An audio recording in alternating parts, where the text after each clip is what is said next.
Scooty, மாணவர்களுக்கு scooty கொடுத்தாங்க, இருசக்கர வாகனம், மடிக்கண்ணி கொடுத்தாங்க. அதோட விலை என்ன இன்னைக்கு? அதெல்லாம் நிறுத்திட்டு இன்னைக்கு இந்த திருட்டு திமுக வெறும் 1000 ரூபாய் கொடுக்கறாங்க. 1000 ரூபாய் என்பது ஒரு பெரிய பேரம் அப்படின்னு நான் சொல்லுவேன். இது எல்லா பெண்களுக்கும் கிடைக்கிறது இல்ல. கிடைக்குது அவங்க எல்லாருக்கும்? கிடைக்கிறது இல்ல. எல்லா பெண்களுக்கும் கிடைக்கிறது இல்ல. இது வந்து சும்மா ஒரு கணக்கு காட்டணுமே அப்படின்னு சொல்லிட்டு ஒரு திட்டத்தை அறிவிச்சிருக்காங்க திருட்டு திமுக.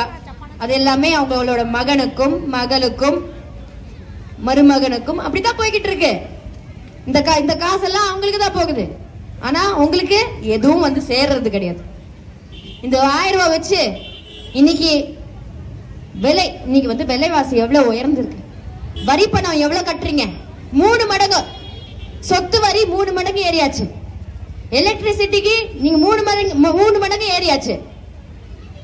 தண்ணி இருக்கு, அதோட டாக்ஸ் நீங்க பாத்தீங்கன்னா அதுவும் 3 மடங்கு ஏத்தியாச்சு.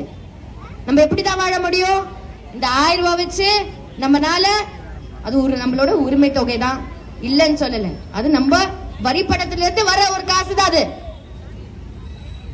இன்னைக்கு வந்து கேஸ் பிரைஸ் எவ்வளவு? மத்திய அரசு குறைக்க மாட்டேங்குது. கேட்டா எலெக்ஷனுக்கு மட்டும் இப்போ குறைச்சிருக்காங்க. இப்போ எலெக்ஷனுக்காக குறைச்சிருக்காங்க. திருப்பி எலெக்ஷன் முடிஞ்சோடனே திருப்பி டபுள் மடங்கு ஏத்துவாங்க. அதே மாதிரிதான் பெட்ரோல் பிரைஸும் டீசல் பிரைஸும் இப்படிதான் வந்து சும்மா இப்போ குறைப்பாங்க, அப்புறம் வந்து ஏத்திடுவாங்க. இந்த மாதிரி ஒரு ஏமாற்று வேலை தான் இந்த 1000 ரூபாய் என்பது. நம்மளுக்கு மிகப்பெரிய ஒரு ஏமாற்றம் அப்படின்னு தான் நான் சொல்லுவேன். கண் தொடைப்பு. சும்மா அவங்களோட வந்து இந்த எலெக்ஷன் கேம்பெயினுக்காக அவங்க பண்றாங்க. இந்த 1000 ரூபாய் கூட இந்த எலெக்ஷனுக்கு அப்புறம் தொடர்ந்து கொடுப்பாங்களான்றது நம்பிக்கையே கிடையாது. அதையும் நிறுத்தி வச்சிருவாங்க நான் சொல்லுவேன். ஏன்னா தமிழ்நாட்டோட கடன் இப்போ இன்னைக்கு 3.5 லட்சம் கோடி அதிகரிச்சிருக்கு. அந்த காசெல்லாம் எங்க போகுது? என்ன பண்றீங்க? யார் எடுத்துட்டு போறா? அதோட வெள்ளை அறிக்கை கேட்டா கொடுக்கறது கிடையாது. ஆனா நம்ம எல்லாரும் கேட்டா, பதில் கேட்டா, கேள்வி கேட்டா உடனே அடி உத அராஜகம் தான். இதுதான் நடக்குது. இந்த 1000 ரூபாய் நீங்க வந்து கஷ்டப்பட்டு இன்னைக்கு பெண்கள் எல்லாம் போய் வேலைகள் செய்றீங்க. வேலை செஞ்சு அந்த தொகையை நீங்க எடுத்துட்டு வரணும்னு நீங்க அந்த 1000 ரூபாய் கொடுக்கறாங்கன்னு வச்சுக்கோங்களேன். இன்னைக்கு அந்த 1000 ரூபாய் எங்க போகுது? டாஸ்மாக்கு தான் போகுது. டாஸ்மாக்கு போகுது. ஆண்கள் எல்லாரும் அதனால போதைக்கு அடிமையாயிடுறாங்க.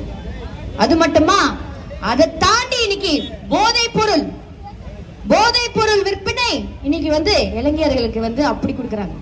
இதனால பெண்களை பாலியல் ரீதியா வன்கொடுமையா இருக்கட்டும், இல்ல வந்து கொலையா இருக்கட்டும், திருட்டா இருக்கட்டும், அவ்வளவு அதிகரிச்சு போய்கிட்டு இருக்கு. இதனால இந்த போதைப் பொருள்னால பெற்றோர்கள் அவ்வளவு பேர் இன்னைக்கு கஷ்டப்பட்டு அழுறாங்க.